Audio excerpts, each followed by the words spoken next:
गौरी गणेश महादेव सीताराम जी की आरती उतारी है गौरी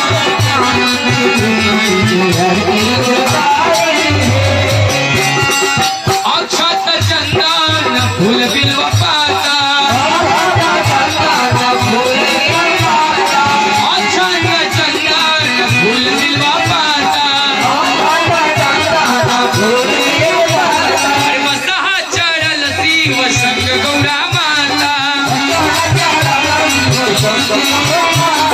मसहा चढ़ल शिव संग गौरा माता